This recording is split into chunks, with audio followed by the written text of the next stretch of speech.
ابلیس کو جب اللہ تبارک و تعالیٰ کی بارگاہ سے مردود کیا گیا تو ابلیس نے اللہ کی بارگاہ میں یہ کہا تھا کہ تیری عزت کی قسم لأغوینہم اجمعین، میں سب کو گمراہ کروں گا، سب کو بہکاؤں گا، اور تیرے جو نیک بندے ہیں ان کو چھوڑ کر باقی سب کو میں اپنے جال کے اندر پھنساؤں گا۔ یہ اللہ تبارک و تعالیٰ کی بارگاہ سے ابلیس کہہ کر کے نکلا تھا، اور پھر اس دن سے آج تک حضرت آدم علیہ السلام اور آپ کی اولاد کے ساتھ اس کی جو دشمنی ہے وہ بالکل واضح ہے۔ قدم قدم پر اولاد آدم کو وہ اپنا نشانہ بنانا چاہتا ہے، چاہے وہ عملی میدان میں ہو یا اعتقادی میدان میں، اور نتیجہ اس کا یہ ہے کہ آج ہر طرف فتنے ہی فتنے نظر آتے ہیں۔ کچھ فتنے چھوٹے ہیں، کچھ فتنے بڑے ہیں، کچھ فتنے عام ہیں اور کچھ فتنے خاص ہیں۔ یہ سب شیطان کی اس دشمنی کا شاخسانہ ہے جو اس نے اللہ تبارک و تعالیٰ کی بارگاہ میں کہا تھا کہ میں سارے انسانوں کو گمراہ کروں گا، ان کو میں بہکاؤں گا۔ اب فتنے کئی طرح کے ہوتے ہیں، کچھ فتنے وہ ہوتے ہیں جن میں کوئی گرفتار ہوتا ہے، خاص لوگ جس کے اندر پھنستے ہیں، اور کچھ فتنے بڑے عام ہوا کرتے ہیں، ان فتنوں کے اندر ہر کوئی گرفتار ہو جاتا ہے الا ماشاء اللہ۔ اور ان بڑے فتنوں میں سے جو سب سے بڑا فتنہ اللہ کے رسول علیہ السلام نے بتایا وہ یہ ہے، میرے آقا صلی اللہ تعالیٰ علیہ وسلم نے ارشاد فرمایا، میں نے اپنے بعد میں عورت سے زیادہ نقصان دینے والا مردوں کے لیے کوئی فتنہ نہیں چھوڑا ہے۔ اللہ کے رسول علیہ السلام ارشاد فرماتے ہیں، میں نے اپنے بعد میں جن فتنوں کو چھوڑا ہے ان فتنوں میں سب سے زیادہ جو فتنہ نقصان دینے والا ہے وہ میری امت کے مردوں کے لیے سب سے بڑا فتنہ عورتوں کا فتنہ ہے۔ اور اللہ تبارک و تعالیٰ نے بھی قرآن پاک میں یہی فرمایا، زُيِّنَ لِلنَّاسِ حُبُّ الشَّهَوَاتِ مِنَ النِّسَاءِ وَالْبَنِينَ وَالْقَنَاطِيرِ الْمُقَنطَرَةِ مِنَ الذَّهَبِ وَالْفِضَّةِ وَالْخَيْلِ الْمُسَوَّمَةِ وَالْأَنْعَامِ وَالْحَرْثِ۔ لوگوں کے لیے جو خواہشات کی محبت کو سنوار دیا گیا ہے وہ کون سی چیزیں؟ رب نے فرمایا سب سے پہلے عورتیں، اس کے بعد میں زُيِّنَ لِلنَّاسِ حُبُّ الشَّهَوَاتِ مِنَ النِّسَاءِ وَالْبَنِينَ، اور پھر اس کے بعد میں اولاد، اور پھر وہ مال و دولت کے سونا چاندی کے انبار، کھیتی باڑی اور وہ قیمتی گھوڑے، یہ ساری چیزیں جو ہے وہ فتنے میں مبتلا کرنے والی ہیں۔ لیکن اللہ تبارک و تعالیٰ نے ان میں سب سے بڑی جو خواہش بیان فرمائی، سب سے پہلے عورت کا ذکر کیا۔ تو امت کے لیے جو سب سے بڑا فتنہ ہے وہ عورت کو بتایا گیا۔ اب آگے بڑھنے سے پہلے میں ایک بات اور صاف کر دوں، آج کل جو اسلام کے خلاف جو لوگ کام کر رہے ہیں، ایکس مسلم بن کر یا صاف طور پر اسلام اور مسلمانوں کے خلاف میدان میں اترے ہوئے ہیں، وہ کہتے ہیں اسلام عورتوں کو اتنا ذلیل و رسوا کرتا ہے کہ عورتوں کو فتنہ قرار دیتا ہے۔ تو اس بات کو بھی آپ کلیئر کر لیں کہ یہاں پر فتنے سے مراد ہے آزمائش اور امتحان۔ اللہ تبارک و تعالیٰ نے قرآن پاک میں فرمایا، انما اموالکم واولادکم فتنہ، تمہارے مال بھی فتنہ ہے اور تمہاری اولاد بھی فتنہ ہے، مطلب امتحان ہے۔ اسی طرح رب نے فرمایا وجعلنا بعضکم لبعض فتنہ، ایک دوسرے کے لیے ہم نے فتنہ بنایا، یعنی ہر کوئی دوسرے کے لیے امتحان اور آزمائش ہے۔ تو یہاں پر عورت کے فتنہ ہونے کا مطلب ہے مردوں کے لیے اور بہت بڑا امتحان اور بہت بڑی آزمائش ہے۔ ورنہ اسلام نے عورتوں کو جو عزت دی ہے، اللہ کے رسول صلی اللہ علیہ وسلم نے فرمایا دنیا متاع ہے اور اس میں سب سے بہتر سامان عورت ہے۔ اور اسی طرح ہمارے اسلاف نے بھی جگہ جگہ اس کا ذکر کیا۔ تو عورت اگر نیک ہو جائے تو بہت بڑی نعمت ہے، عورت اگر بگڑ جائے تو بہت بڑا فتنہ ہے۔ تو اس آیت کریمہ میں اور حدیث پاک میں یہ معلوم ہوا کہ امت کے لیے سب سے بڑا فتنہ عورت ہے۔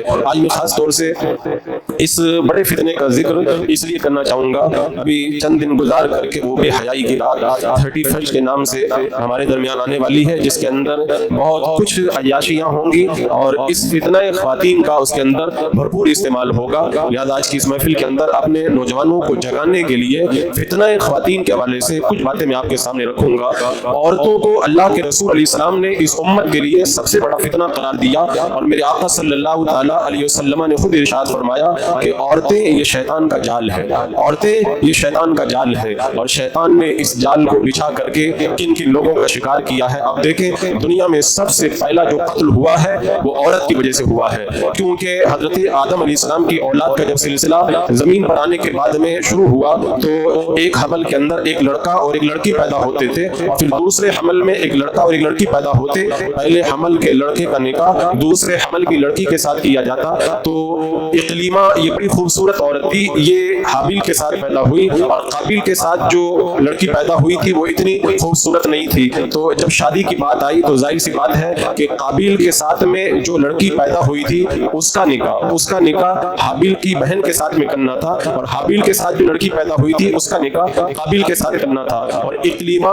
یہ پیدا ہوئی تھی قابیل کے ساتھ میں. تو جب شادی کی بات آئی تو حابیل کے ساتھ نکاح کرنے کی بات آئی تو وہ کہنے لگا نہیں میں تو اقلیمہ ہی سے نکاح کروں گا. حضرت آدم علیہ السلام نے سمجھایا, جب وہ نہیں مانا تو کہا قربانی پیش کرو, جن کی قربانی اللہ کی بارگاہ میں مقبول ہو جائے گی اسی کے ساتھ میں اقلیمہ کی شادی کر دی جائے گی. جب دونوں نے قربانی پیش کی تو قابیل نے تھوڑا سا اناج پیش کیا, حابیل نے ایک اچھا خاصا جانور پیش کیا. اللہ نے حابیل کی قربانی کو قبول فرما لیا. حضرت آدم علیہ السلام نے کہا کہ اقلیمہ کا نکاح حابیل کے ساتھ ہوگا. تو پھر وہ غضب اور غصے میں آیا اور اپنے بھائی حابیل کو قابیل نے قتل کیا. تو دنیا میں جو پہلا قتل ہوا ہے وہ عورت ہی کی وجہ سے ہوا ہے. اسی طرح اللہ کے رسول علیہ السلام نے ارشاد فرمایا کہ بنی اسرائیل میں سب سے پہلا جو فتنہ ہوا وہ عورتوں کی وجہ سے ہوا. آپ تاریخ پڑھیں, ہزاروں سال کی تاریخ پڑھ کر کے دیکھیں, دنیا کے اندر عورتوں کی وجہ سے شیطان نے کیسے کیسے لوگوں کو اپنے جال کے اندر پھنسایا ہے. حضرت سعید بن مسیب رضی اللہ تعالیٰ عنہ فرماتے ہیں کہ شیطان جو ہے وہ لوگوں کو گمراہ کرنے کے لیے کوشش میں لگا رہتا ہے. جب ہر طرح سے مایوس ہو جاتا ہے, اس کو لگتا ہے کہ کوئی راستہ نہیں بچا ہے, تو اخیر میں وہ عورتوں کے راستے سے گمراہ کرنے کے لیے آتا ہے. عورتوں کا راستہ وہ اختیار کرتا ہے کیونکہ شیطان کا یہ وہ جال ہے جس جال سے کوئی بچ نہیں پاتا ہے. بڑے بڑے اللہ کے نیک بندوں کو اس نے اس جال کے اندر پھنسایا. میں نے بتایا تھا برسیسا رائب کے بارے میں, اتنا بڑا اللہ کا ولی جو غار میں رہ کر کے مہینوں عبادت کرتا تھا, کسی سے ملتا بھی نہیں تھا. شیطان نے بہت کوشش کی اسے میں بہکا دوں, ہر طرح سے جب ناکام ہو گیا تو اخیر کے اندر وہ عورتوں کے ذریعے, ایک لڑکی کے ذریعے اس کے غار میں داخل ہوا اور اسے ایسا بہکایا کہ زنا میں بھی مبتلا کیا, قتل میں بھی مبتلا کیا اور اخیر کے اندر کفر کے اندر مبتلا کر دیا. اسی طرح ابو عبداللہ اندلسی جن کی بغداد کے اندر 30 خانقاہیں تھی, بہت بڑے بڑے لوگ ان کے مریدوں میں تھے, بڑے پارسا پرہیزگار اللہ کے ولی, لیکن جب ایک بار راستے میں گزرتے ہوئے خوبصورت عورت پر جب نظر پڑ گئی تو اس کے عشق میں مبتلا ہو گئے. مریدوں سے کہا تم لوگ چلے جاؤ, اب مجھے تمہاری کوئی ضرورت نہیں ہے. مرید افسوس کرتے ہوئے چلے گئے. 1 سال گزر گیا. 1 سال کے بعد میں جب گئے تو پتا چلا اس لڑکی کے عشق کے اندر جب شادی کی بات آئی تو اس نے کہا کہ اپنا ایمان ترک کرو. تو میں نے ایمان چھوڑا اور اس کے بعد میں کہا کہ میرے خنزیروں کو چراؤ. تو خنزیر چرانے لگے اس عصا سے جس عصا پر ٹیک لگا کر جمعہ کے دن اپنے مریدوں کے درمیان خطبہ دیا کرتے تھے. اور پھر انہوں نے اللہ کی بارگاہ میں دعا کی, اللہ تبارک و تعالیٰ نے دوبارہ انہیں ایمان کی دولت عطا فرمائی. یہ ایک دو نہیں, ہزار ایسے واقعات ہیں جب کسی نیک بندے سے شیطان پریشان ہو جاتا ہے, اب یہ بندہ میرے فندے میں نہیں آئے گا, تو اخیر میں عورت کو لے جا کر کے کھڑا کر دیتا ہے. تو اللہ کے رسول علیہ السلام نے جو فرمایا اس امت کے لیے سب سے بڑا فتنہ عورت ہے. اس کی وجہ یہی ہے, سب سے زیادہ نقصان اگر کوئی فتنہ پہنچاتا ہے تو وہ عورتوں کا فتنہ یہ لوگوں کو نقصان پہنچاتا ہے. اسی لیے حضرت سعید بن مسیب رضی اللہ تعالیٰ عنہ بڑے پائے کے تابعی ہیں, 50 سال عشاء کے وضو سے فجر کی نماز پڑھی. وہ ہمیشہ یہی کہا کرتے تھے مجھے کسی چیز کا ڈر نہیں لگتا, سب سے زیادہ مجھے عورت کا ڈر لگتا ہے کہ عورت کی وجہ سے کہیں میں بربادی کا شکار نہ ہو جاؤں. اسی طرح آپ ہمارے اسلاف اور ہمارے بزرگوں کو دیکھیں, وہ اس فتنے سے اللہ کی بارگاہ میں کتنی پناہ مانگا کرتے تھے. ایک خیشمی عورت اللہ کے رسول علیہ السلام کی بارگاہ میں آئی, میرے آقا علیہ السلام کی سواری کے پیچھے حضرت فضل بن عباس بیٹھے ہوئے تھے. انہوں نے جب خیشمی عورت کو دیکھنا شروع کیا تو اللہ کے رسول علیہ السلام نے اپنا دست پاک ان دونوں کے بیچ میں رکھ دیا اور چہرہ گھما دیا کہ عورت بہت بڑا فتنہ ہے, عورت میں مبتلا ہو کر کے بندہ کیسے بربادی کا شکار ہو سکتا ہے. حضرت ربی بن خیثم رضی اللہ تعالیٰ عنہ جب راستے سے جاتے تھے, عورتیں نظر آتی تھی تو اپنا سر اتنا نیچا کرتے تھے, اتنا نیچا کرتے تھے, لوگ سمجھتے تھے یہ اندھے ہو گئے, نابینا ہو گئے. عورتیں جب پاس میں سے گزرتی تھی تو کہتے تھے اللہ ہمیں اندھے ہونے سے بچا لے, اور یہ دعا کرتی ہوئی نکل جایا کرتی تھی. حضرت عبداللہ بن مسعود رضی اللہ تعالیٰ عنہ کسی کی عیادت کے لیے کسی کے مکان میں گئے, ساتھ میں کچھ لوگ تھے, ایک نے ایک عورت کو گور کر کے دیکھا. عبداللہ بن مسعود رضی اللہ تعالیٰ عنہ نے فرمایا تیرا اندھا ہو جانا اور تیری آنکھوں کا پھوڑ دینا اس سے بہتر ہے کہ تو کسی عورت کو دیکھے. تو شیطان کا یہ وہ جال ہے جس سے اللہ کے بڑے بڑے ولی اور بڑے بڑے بزرگان دین پناہ مانگا کرتے تھے. اور کتنے ایسے بزرگ ہیں جب ان کی بارگاہ میں کوئی مرید آتا تھا اور وہ رائے سلوک طے کرنا چاہتا تھا, اور رائے سلوک طے کر کے جب نکلتا تھا تو وہ اللہ کا ولی ایک ہی نصیحت کرتا تھا, جہاں پر بھی جاؤ ہمیشہ اپنی نظروں کو بچا کے رکھنا, عورتوں سے دور رہنا, نہیں تو تمہاری ساری عبادت پر شیطان پانی پھرا دے گا. تو عزیزان مکرم اس سے آپ اندازہ لگائیں میرے آقا نے جو فرمایا عورتیں شیطان کا جال ہے. اب آپ دیکھیں آج یہ جال شیطان نے کہاں کا بچھا کر کے رکھا ہے. اس سے پہلے تو یہ جال ایک محدود پیمانے پر تھا, خاص خاص لوگوں کو اس میں پھنساتا تھا. آج یہ جال بڑا عام ہو چکا ہے. شیطان نے یہ جال کہاں کہاں لگا کر کے رکھا ہے, گھر میں جال موجود ہے, باہر نکل جاؤ گلی کے اندر یہ جال شیطان نے بچھا کے رکھا, وہاں بھی عورت موجود ہے. آپ بس اسٹینڈ پہ چلے جاؤ, شیطان کا جال یہاں پہ بھی بچھا ہے, عورت موجود ہے. ریلوے اسٹیشن پہ چلے جاؤ, ایئرپورٹ پہ چلے جاؤ, آپ کو وہاں پہ شیطان کا جال بچھا ہوا نظر آئے گا. آپ اگر بازار میں چلے جاؤ, شیطان کا یہ جال وہاں پر بھی بچھا ہوا ہے. آپ اگر کچھ خریداری کرنے کے لیے چلے جاؤ تو سیلر کی شکل کے اندر شیطان کا جال آپ کو دکان پر بھی نظر آئے گا, ہوٹلوں میں نظر آئے گا, آپ کو ہاسپٹلوں میں نظر آئے گا, اسکولوں میں نظر آئے گا. آپ جہاں پر بھی نظر اٹھا کے دیکھیں گے ہر طرف آپ کو عورت ہی عورت نظر آئے گی. شیطان نے اس جال کو پورے طور پر بچھا کر کے رکھ دیا ہے. اور پھر یہیں پر بات ختم نہیں ہو جاتی, اس جال کو اتنا عام کیا, اتنا عام کیا, ہر چیز پر عورت کو بنا دیا. صابن خریدنے جاؤ, عورت کی تصویر. کھانے پینے کی چیز لینے جاؤ, اس پر بھی عورت کی تصویر. گھریلو سامان خریدنے جاؤ, اس پر بھی عورت کی تصویر. جو سامان عورتوں کے کام کا ہے اس میں تو عورت کی تصویر نظر آئے گی. جو سامان جس سے عورتوں کا کوئی تعلق نہیں ہے, وہ خالص مردوں کے لیے ہے, اس پر بھی عورت کی تصویر نظر آئے گی. ایک کسان اپنے کھیت کے اندر اپنے کھیت کو جوتتا ہے تو ٹریکٹر خریدنے جاتا ہے, ٹریکٹر سے عورت کا کیا تعلق ہے, لیکن اس پر بھی عورت کو بٹھا کر کے دکھایا جائے گا. ہر طرف شیطان نے جال بچھایا, عورتوں کو اتنا عام کیا, اتنا عام کیا کہ کوئی تو اس جال کے اندر پھنسے. اور پھر اس کے بعد میں جگہ جگہ ایڈورٹائز کے نام پر آپ کو ہر جگہ عورتیں ہی عورتیں نظر آئیں گی. آپ نظریں جھکائیں گے تو پھر نظریں جھکی ہیں, جیسی نظر اٹھے گی یا تو کسی عورت پہ پڑے گی, عورت کی تصویر پہ پڑے گی. چاہے آپ روڈ پہ نکل جائیں, گلی میں نکل جائیں, بازار میں نکل جائیں, پارک میں نکل جائیں, آپ چاہے اسٹیشن پر کہیں پر بھی آپ چلے جائیں, آپ کو عورت نظر آئے گی یا اس کی تصویر نظر آئے گی. اور پھر اب ان تصویروں کو اتنا ننگا کرنا شروع کر دیا کہ کوئی تو اس جال کے اندر پھنسے. اور پھر ظاہر سی بات ہے, شیطان نے جب جال بچھایا ہے تو جال کے اندر پھنسانے کے لیے اس کو بڑا خوبصورت بنانا ہوگا تاکہ لوگ اس جال کے اندر آرام سے پھنسے. تو شیطان نے ساری انڈسٹری کو اسی پر لگا دیا, ساری انڈسٹری کو اسی پر لگا دیا کہ اس جال کو اتنا خوبصورت بناؤ, اتنا خوبصورت بناؤ, کوئی کیسے اس سے بچ پاتا ہے.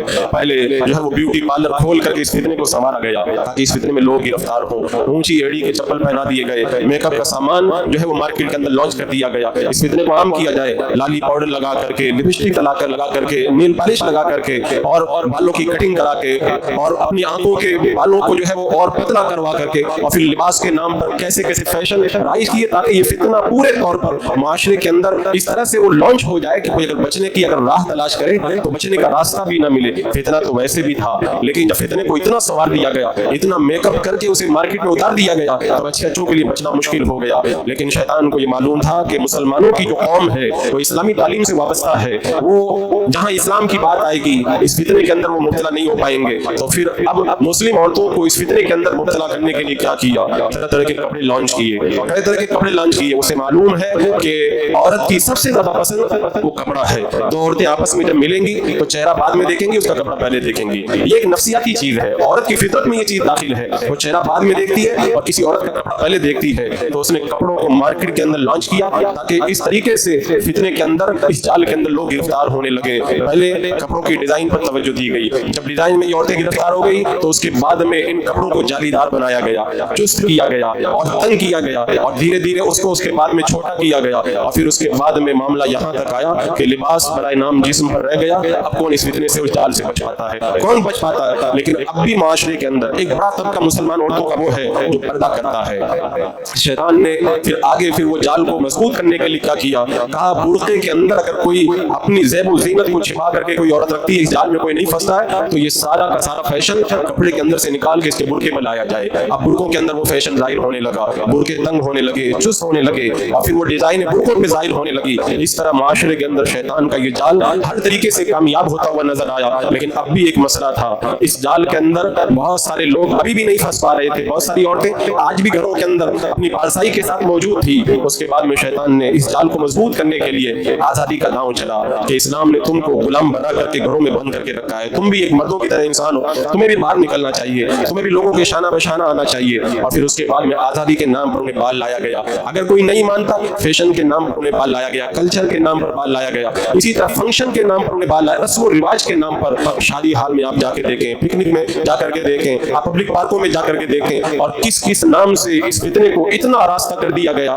کہ بچنے کا کوئی راستہ کہیں پر باقی نہ رہے. اور یہ جال اتنا مضبوط اس نے بن دیا کہ اس جال سے بچنے کی ساری راہیں بند ہوتی ہوئی نظر آئیں. اور اس کے بعد بھی اگر کوئی بچ جاتا ہے, اس کے بعد میں بھی اگر کوئی رہ جاتا ہے, تو شیطان نے پھر کیا کیا, अपनी सारी इंडस्ट्री को इसी पे लगा दिया कि इस फितने को बड़ा मजबूत बनाने के लिए फिर ऐसी चीजों को लॉन्च किया जाए कि जो बचने से, जो बच गए हैं, इस फितने में मुब्तला होने से रह गए, उनको भी इस फितने में मुब्तला किया जाए। तो उसके बाद में वो फिर शराब पी करके नशे की धुत में लोगों को गिरफ्तार किया ताकि इसके अंदर गिरफ्तार हो। गाना बजाना के जरिए लोगों की ख्वाहिशात को आमादा किया, फिल्मों के जरिए लोगों की ख्वाहिशात को बरंगेख्ता किया, मोबाइल के जरिए, सोशल मीडिया के जरिए, ये सारे हर पे उन्होंने इस्तेमाल किए। अब बंदा बचे तो कहाँ पे बचे? हर मर्द की जेब में औरत है, वो मोबाइल निकालता है, वो औरत उसके सामने आती है। अगर वो नाशिरी भी सुनना चाहेगा ना तो एडवर्टाइज के नाम पे औरत उसके सामने आएगी। अगर वो कुछ भी करना चाहेगा औरत उसके सामने आएगी। और नतीजा आज ये हमारी निगाहों के सामने आया, नतीजा हमारी निगाहों के सामने आया। पहले तो कोई एक लैला थी और एक मजनू था, और आज हर कोई लैला मजनू नजर आता है। आज गली गली के अंदर लैला मजनू नजर आते हैं। ये शैतान के जाल के अंदर गिरफ्तार वो लोग हैं जिनको शैतान ने इस जाल के अंदर गिरफ्तार करने के लिए सारी रास्ते, सारी राहें बंद करके इस तरह से गिरफ्तार किया है कि उनके लिए बचने की कोई राह बाकी नहीं रह गई है। अब आप सोचेंगे कि आखिर शैतान ने औरतों के जाल को मजबूत करने के लिए इतनी कोशिश क्यों की? तो मैं आपको बता दूं, पहली बात तो वही अल्लाह के रसूल अलैहि सलाम ने फरमाया, मेरी उम्मत के लिए सबसे बड़ा फितना नुकसान देने वाला मर्दों के लिए औरतें हैं, क्योंकि और दूसरे फितनों में गिरफ्तार करेंगे तो उतना नतीजा नहीं निकलेगा। शैतान को पता है अगर औरत पे मेहनत कर दी जाए ना, औरत पे अगर मेहनत कर दी जाए तो बहुत जल्दी कामयाबी मिल जाएगी। आप हज़रात जानते हैं दुश्मन टारगेट किसको करता है?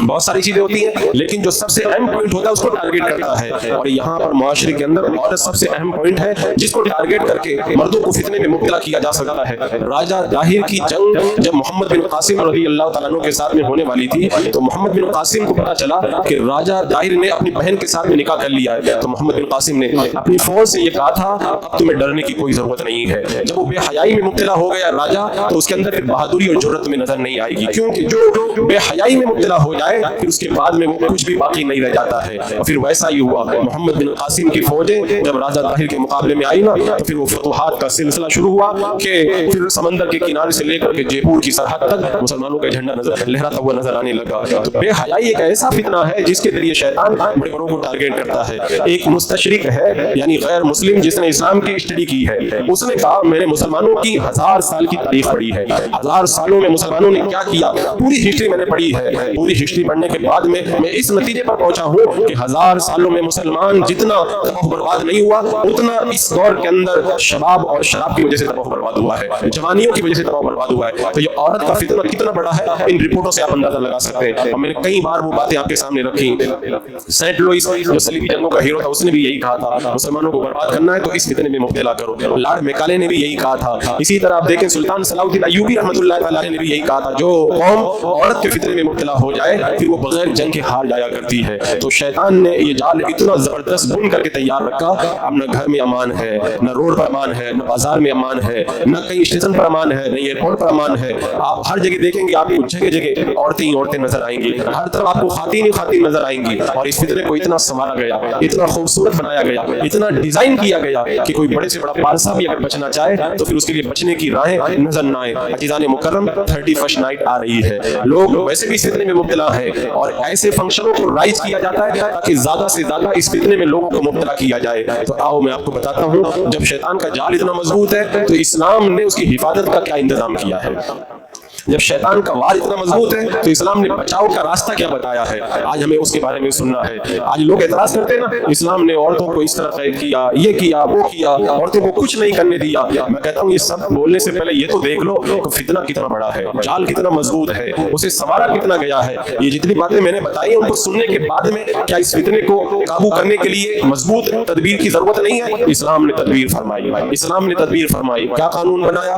कानून बनाया वक़रना फी बुयूतिकुन्ना, औरतों तुम अपने घरों के अंदर रहो, तुम्हें घर से बाहर निकलने की जरूरत नहीं, तुम्हारी जरूरतें मर्द पूरी करेंगे। अगर बाहर निकलना बहुत जरूरी हो जाए, बहुत जरूरी हो जाए तभी बाहर निकलो। हज़रत उम्मुल मोमिनीन आयशा सिद्दीक़ा रज़ियल्लाहु तआला अन्हा को एक बार एक खास मसले के अंदर अपने मकान से बाहर निकलना पड़ा, वो मैदान में चली गई। और फिर बाद में जब वो जंग खत्म हुई तो हज़रत अम्मार बिन यासिर ने हज़रत आयशा रज़ियल्लाहु तआला अन्हा से कहा था, अल्लाह ताला फरमाता वक़रना फी बुयूतिकुन्ना, औरतों तुम अपने घरों के अंदर रहो। हज़रत आयशा रज़ियल्लाहु तआला अन्हा ने फरमाया फरमाया आय अम्मार तुम सच कहते हो, तुम हक कहने वाले हो। उसके बाद में हजरत आयशा अपने मकान से कभी बाहर न निकली, जब भी अकेले में बैठती थी तो इसी आयत को पढ़ती थी, वक़रना फी बुयूतिकुन्ना, आए औरतों तुम अपने घरों में रहो। और इतना रोती थी कि उनका दुपट्टा भीग जाया करता था, क्योंकि अल्लाह ने इस फितने से बचने के लिए मजबूत तदबीर यही बताई है, औरत को अपने घर के अंदर रखो। बहुत जरूरत पड़ जाए तो औरत कैसे बाहर निकले, पूरे पर्दे के अंदर बाहर आए। मेरे आका ने फरमाया अल औरतु औरतुन, औरत पूरी की पूरी छुपाने के लिए है, पूरी की पूरी छुपाने के लिए। मेरे आका फरमाते हैं जब औरत निकल करके बाहर आती है तो शैतान उसको झांक करके देखता है, और फरमाया गया लोगों की नजरों में उसको खूबसूरत बना करके पेश करता है। औरत जैसी ही बाहर आती है शैतान पूरा काम पे लग जाता है, अब इस औरत के जरिए किस मर्द को मैं फितने के अंदर मुब्तला करूं। तो पहली बात तो बताई घर में रहो, और अगर घर से बाहर निकलना पड़े तो पूरे पर्दे के साथ में औरत बाहर निकले। और फिर बाद में एहतमाम क्या किया, औरत ऐसी खुशबू लगा करके बाहर न आए जो गैर महरम के नाक तक वो खुशबू जाए। फरमाया गया जो औरत ऐसा करती है वो भी ज़िना करने वाली औरत है, खुशबू पे पाबंदी लगा दी गई। अगर बाहर आ रही है ऐसा जेवर पहन करके बाहर ना आए जिस जेवर की आवाज बजने की वजह से किसी गैर महरम के कानों तक जाए, क्योंकि कोई गैर इस फितने के अंदर मुब्तला न हो जाए, जेवर पर पाबंदी लगा दी गई। इसी तरह फिर इस्लाम ने और आगे हुक्म दिया कि औरत इस कदर अपनी हिफाजत करे कि किसी गैर को इस फितने के अंदर मुब्तला होने का मौका न मिले, कि औरत की तरफ देखना, गैर महरम की तरफ देखना भी नाजायज करार दिया गया, बिल्कुल न देखे। और आज तो मस्जिदों के अंदर नमाज औरतों के लिए अलाउड नहीं है। सरकार इस्लाम के दौर में जब फितना ज्यादा नहीं था और अमन व अमान का दौर था, औरतें मस्जिद में आया करती थी। एक सहाबिया है हजरत उम्मे हुमैद रज़ी अल्लाह तआला अन्हा, मेरे आका इस्लाम की बारगाह में हाजिर होती हैं, अर्ज करती हैं या रसूल अल्लाह मैं चाहती हूँ कि मस्जिद में आकर के नमाज पढ़ूँ। अल्लाह के रसूल इस्लाम ने फरमाया मुझे मालूम है तुम्हारी ख्वाहिश, लेकिन सरकार ने फरमाया तुम्हारा बाहर वाले कमरे में नमाज पढ़ने से बेहतर है तुम अंदर वाले कमरे में नमाज पढ़ो, और अंदर वाले कमरे में नमाज पढ़ने से बेहतर है कि बिल्कुल अंदर वाले सहन में नमाज अदा करो, और सहन में नमाज अदा करना ये मस्जिद में आने से बेहतर है। मेरे आका ने फरमाया पूरी तरह अंदर रहो। हजरत उम्मे हुमैद ने अपने मकान का बिल्कुल जो अंदर वाला हिस्सा है उस कमरे के अंदर अपनी नमाज का इंतखाब किया, और उस वक्त तक बाहर ना आई जब तक कि आपका इंतकाल नहीं हो गया। और फिर हिफाजत का इंतजाम कैसे किया इस्लाम ने, औरत को अगर सफर पे जाना पड़े तो अकेली ना जाए, अपने शौहर को लेकर के जाए, अपने महरम को लेकर के जाए। क्यों? इसलिए कि अगर बगैर महरम और बगैर अगर शौहर के सफर पे जाएगी तो फितने में मुब्तला होने का अंदेशा है। मक्का की सरजमीन पर एक खातून आई थी, तो उमर बिन रबिया, वो हज के लिए जब औरत आई तो उमर बिन रबिया उससे मुलाकात करने के लिए गए, उनका इश्क उनके दिल में पैदा हो गया, औरत ने उन्हें वापस कर दिया। दूसरे दिन फिर गए, डांट करके भगा दिया। तीसरे दिन उमर बिन रबिया जब उस औरत से मुलाकात के लिए गए तो देखा कि वो औरत हरम शरीफ की तरफ जा रही है और भाई साथ में है, तो उस आशिक ने देखा तो निकल करके चला गया। तो उस औरत ने एक शेर कहा था कि जिसके साथ में हिफाजत करने वाले कुत्ते नहीं होते उस पर जो है वो हमला करने वाला हमला किया करता है। मेरी हिफाजत थी, मुझ पर कोई हमला नहीं कर पाया। जब खलीफा मंसूर अब्बासी को ये शेर पता चला तो उसने कहा सारी लड़कियों को ये शेर याद करा दो, कुरैश की सारी लड़कियों को बता दो कि अगर तुम अपनी हिफाजत चाहती हो तो बेहतर तरीका यही है अपने साथ में महरम को रखो और अपने साथ में शौहर को रखो। और फिर उसके बाद में फरमाया गया औरत किसी गैर महरम के साथ में तन्हाई में न हो। मेरे आका फरमाते अगर कोई मर्द किसी औरत के साथ में तन्हाई में होता है तो तीसरा वहां पर शैतान मौजूद हुआ करता है, पाबंदी लगा दी गई। और औरत गैर महरम से बात भी न करे, आवाज भी उसकी औरत है, और अगर बात करने की जरूरत पड़ जाए तो फरमाया फला तखदाना बिल कौल, नरम आवाज में बात न करे, बहुत उखड़े हुए लहजे में बात करे, क्योंकि अगर तुम नरम अंदाज में बात करोगी तो सामने वाला दिल करोगी, अपने दिल के अंदर गलत ख्वाहिशात को पाल लेगा। हजरत उमर रज़ी अल्लाह तआला अन्हु के जमाने पाक में एक मर्द और एक औरत बातें कर रहे थे, औरत नरम अंदाज में बात कर रही थी, किसी ने देख लिया तो सर फोड़ दिया उसका। हजरत उमर रज़ी अल्लाह तआला अन्हु की बारगाह में जब मुकदमा पहुंचा हजरत उमर ने कहा मैं कोई बदला नहीं दिलवाता। क्यों? इसलिए कि इसने नरम अंदाज के अंदर गैर से बात क्यों की। इस्लाम कहता है नरम अंदाज के अंदर गैर महरम से बात भी ना करे। और फिर उस दौर में जब मस्जिदों में औरतें आती थी, सरकार अलैहिस्सलाम ने रास्ते में औरतों को चलता हुआ देखा, कभी इस रास्ते में मत चला करो। फिर औरतें फिर किनारे से चलती थी, इतने किनारे से चलती थी उनके कपड़े दीवारों से उलझ जाते थे। मस्जिद में जाएं तो फरमाया औरतों की सब पीछे लगाई जाए, और फिर नमाज खत्म हो जाए तो हुक्म दिया गया कि औरतें पहले निकल जाएं, उसके बाद में मर्द निकलना शुरू करें। अगर इमाम को नमाज के अंदर गलती हो जाए, लुकमा देने की जरूरत पड़े, मर्द लुकमा न दे पाए, औरत लुकमा दे, तब भी अपनी आवाज इमाम साहब को न सुनाए। मसला यही है कि अगर उसको लुकमा देना हो तो बोल करके लुकमा न दे, बल्कि अपने दाएं हाथ को बाएं हाथ पर ऐसे मारे, इस तरह मारे ताकि इमाम को पता चल जाए कि मुझसे कोई गलती हो गई है। मतलब नमाज में तो बताने की जरूरत थी, फिर भी कहा अब भी अपनी आवाज को तुम मत सुनाओ। और फिर उसके बाद में सिर्फ जिंदगी का मसला नहीं है, मौत के बाद भी अगर औरत का इंतकाल हो गया, कोई गुस्ल देने वाली औरत नहीं है, मर्द अगर गुस्ल दे तो गुस्ल नहीं देगा, तयम्मुम कराएगा। मर्द अजनबी है तो तयम्मुम कराते वक्त में भी मुर्दा औरत को भी हाथ नहीं लगाएगा, अपने हाथों पर कपड़ा बांध करके तयम्मुम कराएगा। और अगर वो अजनबी है तो क्या करेगा, जब तयम्मुम कराएगा तो मुर्दा औरत की कलाई को भी वो नहीं देखेगा, कलाई को भी देखना उसके लिए जायज नहीं है। इतनी पाबंदियां क्यों लगाई गई? क्योंकि शैतान का जाल बड़ा मजबूत जाल है। फरमाया गया घरों में जब आओ ना तो इजाजत लेकर के आओ। एक सहाबी कहते हैं या रसूल अल्लाह मेरी माँ होती है तभी मैं इजाजत लेकर के आऊँ? मेरे आका ने फरमाया हाँ पूछ करके आओ। क्या या रसूल अल्लाह मैं तो उनका खादिम हूँ, क्या मैं भी पूछ करके आऊँ? सरकार ने फरमाया हाँ पूछ करके आओ। उन्होंने फिर कहा या रसूल अल्लाह मेरे लिए भी जाने की इजाजत नहीं है। मेरे आका ने फरमाया क्या तुम अपनी माँ को नंगा देखना चाहते हो? यानी इतनी पाबंदियां लगाई गई इस्लाम के अंदर। क्यों इतनी पाबंदियां लगाई गई? हर जगह रुकावटें खड़ी की गई ताकि किसी तरह से ये औरत का फितना किसी मर्द को मुब्तला न करे। और फिर पर्दे का सिस्टम बनाया गया। कुछ ऐसे मर्द हैं जिनसे तुम्हें खतरा नहीं है, उनसे तुम पर्दा मत करो। कुछ ऐसे मर्द हैं जिनसे तुम्हें बहुत खतरा है, उनसे तुम्हें पर्दा करना जरूरी है। और कुछ ऐसे मर्द हैं जिनसे थोड़ा बहुत खतरा है, लिहाजा ऐसे मौके पे तुम चाहो तो पर्दा कर लो और चाहो तो ना करो। जैसे फरमाया गया बाप, नाना, दादा, बेटा, पोता, नवासा, ये सब वो रिश्ते हैं जिनसे कोई खतरा नहीं है, इनसे तुम्हें पर्दा करना बिल्कुल मना है, पर्दा नहीं कर सकती। कुछ ऐसे रिश्ते हैं जिनसे पर्दा करना तुम्हारे लिए जरूरी है, जैसे चचा का बेटा, फूफी का बेटा, मामू का बेटा, खाला का बेटा, ऐसे ही जो है वो बहनोई,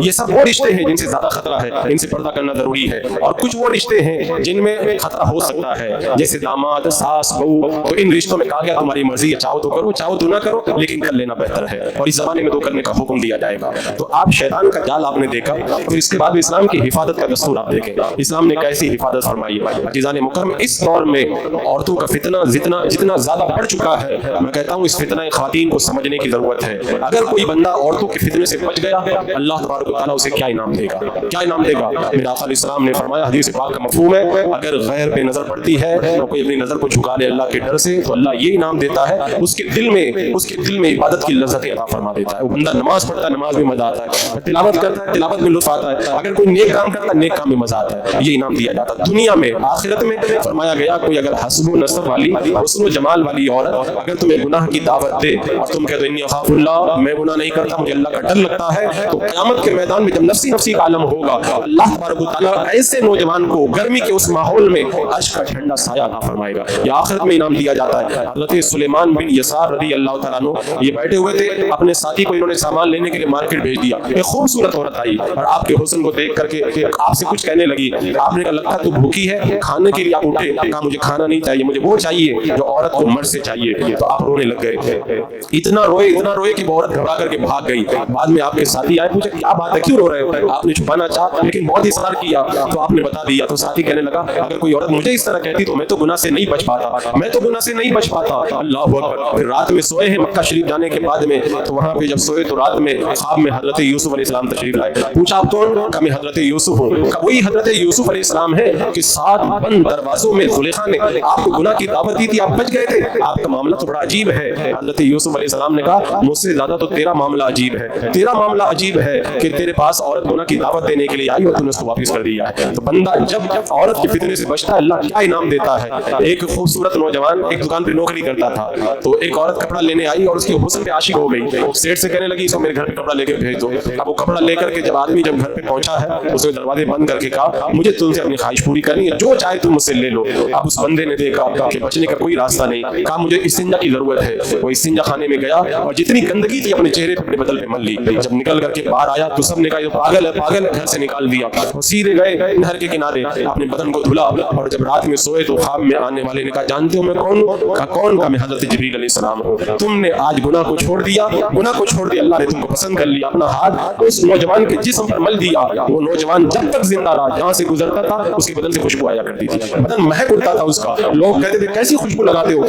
वो कहता था मैंने कोई खुशबू नहीं लगाई, ये अल्लाह का फजल है जो गुनाह से बचने की वजह से अल्लाह ने मुझे ये खुशबू अता फरमाई है। बंदा अगर औरतों के फितने में मुब्तला हो जाए तो यहाँ भी रुसवा, आखिरत में भी रुसवा, और अगर इस फितने से बच जाए तो अल्लाह तबारक व तआला ऐसे इनाम व इकराम से उसको माला माल फरमाता है। अज़ीज़ान मुकर्रम, आज औरतों का फितना पूरे माशरे के अंदर शैतानी जाल की तरह फैला हुआ है, शैतान का जाल बिछा हुआ है, लोग उस जाल के अंदर फंस रहे हैं। मैंने बार बार इस टॉपिक पे गुफ्तगू की, बार बार की है, क्योंकि मैं देख रहा हूँ बीमारी वही है, दवा फिर वही चाहिए, लोग उसी बीमारी में मुब्तला है, तो बार बार इसी दवाई की जरूरत है। मैं नौजवान नस्लों को देख रहा हूँ, वो बच्चे जिनको गोद में उठा करके लोग हमारे पास लाते थे, इमाम साहब इस पे दम कर दो, आज वो बच्चे जवान हो गए और वो उनके कदम बहक रहे हैं, आज उनके कदम बहक रहे हैं। तो अब जरूरत इस बात की है नौजवानों को इस फितने से आगाह किया जाए, क्योंकि होता है ना आदमी गफलत का शिकार होता है, लेकिन जब उसके दिमाग के तारों को हिलाया जाता है, उसे जब झंझोड़ा जाता है, उसे जब आगाह किया जाता है तो बंदा खबरदार हो जाता है। आज दुनिया के अंदर जहाँ पे जान जाने का खतरा हो वहाँ पे सिक्योरिटी लगाई जाती है,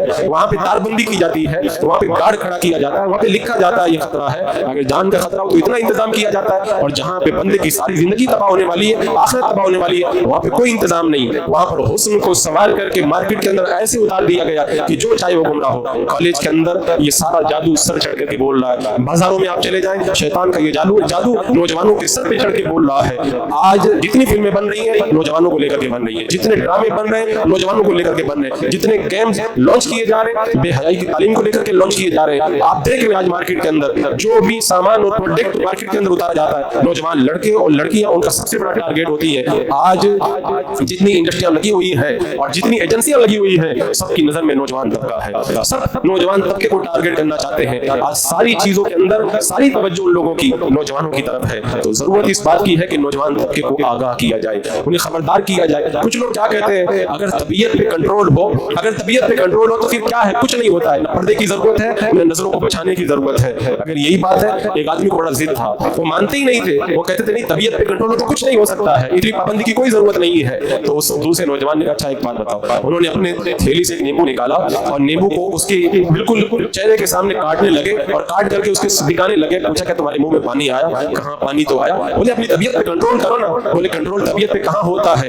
ये तो नेचर है, जब नींबू काटा जाएगा सामने तो मुंह में पानी आएगा। कहा जब ये नेचर है कि नींबू काटोगे तो मुंह में पानी आएगा, तो ये भी तो नेचर है। जब नजरें आवारा होंगी, औरत बेपर्दा होगी, तब फिर कदम बहकेंगे, ख्वाहिशात बेदार होंगी, गुनाह की तरफ बढ़ना पड़ेगा। ये भी तो नेचर है। जब उस नेचर को मानते हो तो इस नेचर को क्यों नहीं मानते हो? जापान की एक औरत है, उसने इस्लाम कबूल किया। इस्लाम कबूल करने से पहले वो मिनी स्कर्ट और जींस पैंट पहनती थी। जब मुसलमान हो गई तो वो पूरा बुर्का पहनने लगी। आप यूरोप में जाकर के देखें, आज हजारों की तादाद में इस तरह औरतें इस्लाम कबूल कर रही हैं, जो आधा लिबास पहनती थी और बिल्कुल एक नंगापन जिनकी जिंदगी में दाखिल था, और जैसे इस्लाम कबूल करती है पर्दे में हिजाब में आ जाती है, हिजाब में आ जाती है। वो जापानी खातून ने जब ये लिबास इख्तियार किया, किसी ने पूछ लिया तुम पहले मिनी स्कर्ट पहनती थी और जींस पैंट पहनती थी, अब क्या हुआ कि तुमने पूरा पर्दा कर लिया? कहा जब मैं मिनी स्कर्ट पहनती थी और जींस पहनती थी तो उसका मतलब ये होता था मुझको जो चाहे इस्तेमाल कर सकता है। अब मैंने बुर्का पहन लिया, इसका मतलब ये है मेरे पास में आना मना है, मेरे पास में आना मना है। इस्लाम ये पर्दे का जो सिस्टम देता है उसका मतलब यही है कि लोगों को फितने से बचाया जाए। आज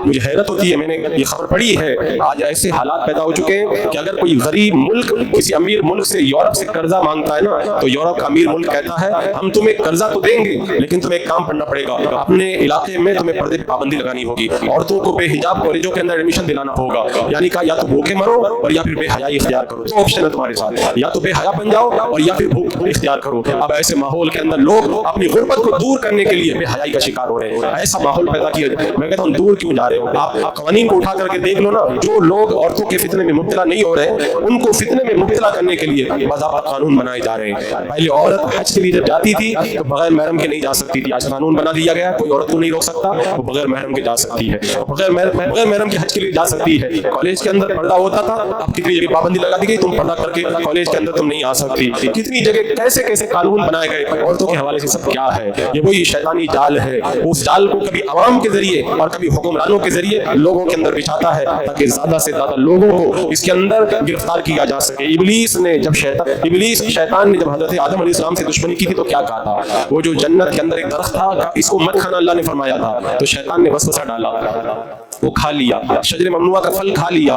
तो शैतान चाहता था कि इन दोनों को माज़अल्लाह में नंगा कर दूं, इनका लिबास दूर हो जाए। जैसे ही वो फल खाया तो दोनों के जिस्म से लिबास दूर हो गए। तो इंजीर के पत्तों में हजरत आदम और हजरत हव्वा रज़ियल्लाहु ताला अन्हा ने अपने बदन को छुपा लिया। शैतान चाहता है मैं बदला लूं और औलाद आदम को नंगा कर दूं। ये मैं नहीं कहता हूं, मेरा कुरान में फरमाता है या बनी आदम ला यफ्तिनकुम शैतान, फरमाता है ऐ आदम की औलाद, शैतान तुमको फितने में न डाल दे। जिस तरह उसने तुम्हारे बाप आदम और हव्वा को उनके जिस्म से लिबास उतरवा दिया था, रब ने फरमाया इन्नहु यराकुम हुवा व क़बीलुहु मिन हैसु ला तराउन, तुम नहीं देखते हो लेकिन शैतान और उसका कबीला तुम्हें हर जगह से देखता है। आज शैतान चाहता है मैंने जन्नत में उनके बदन से लिबास उतरवाया था, आज उनकी औलाद को मैं नंगा कर दूं, उनकी औलाद के जिस्म से लिबास उतरवा दूं ताकि पूरा नंगा माहौल पैदा हो जाए और फितने में लोग मुब्तला हो जाए। और जब निगाह आवारा हो जाएगी, ख्वाहिशात का जब तूफान आएगा, बंदे गुनाह में मुब्तला होंगे, फिर कुछ नहीं कर पाएंगे, न दीन का काम कर पाएंगे न दुनिया का काम। आज देख ले कितने नौजवान जो लैला मजनू बने फिरते उनका क्या हाल है, न वो कमा पाते हैं और न अपने मौला अल्लाह को राजी कर पाते। ये शैतानी जाल मेरे आका ने सही फरमाया कि शैतान का जाल औरतें हैं, इस जाल के अंदर वो लोगों को फांस रहा है। मेरा रब कुरान पाक में इरशाद फरमाता है वो युरीदूना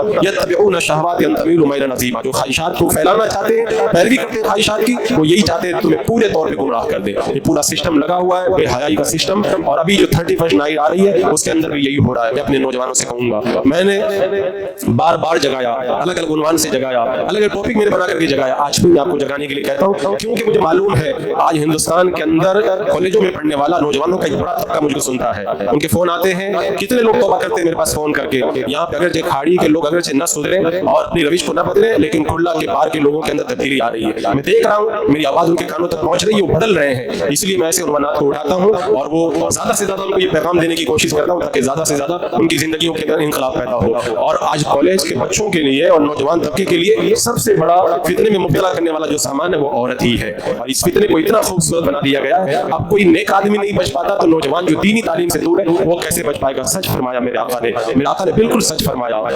मैंने अपने बाद में जो फितने छोड़े हैं, सबसे ज्यादा मर्दों के लिए नुकसान देने वाला फितना औरतों का फितना है। आज ये फितना नाच रहा है, सर पे चढ़ के बोल रहा है, जो बचना चाहेगा वही बच पाएगा। अल्लाह की बारगाह में बंदा रुजू करेगा तभी बच पाएगा, वरना फिर इससे बचने की कोई राय नहीं है। अजीज़ान मुकर्रम, कोशिश करें इस फितने से अपने आप को बचाने की, ताकि ज्यादा से ज्यादा आपकी जिंदगी के अंदर रूहानियत पैदा हो सके। अल्लाह रब्बुल क़दीर हमें पूरे तौर पर फितना खालिद ख़ातिम से बचने की तौफीक अता फरमाए और अमाल सालिहा का जल्बा अता फरमाए।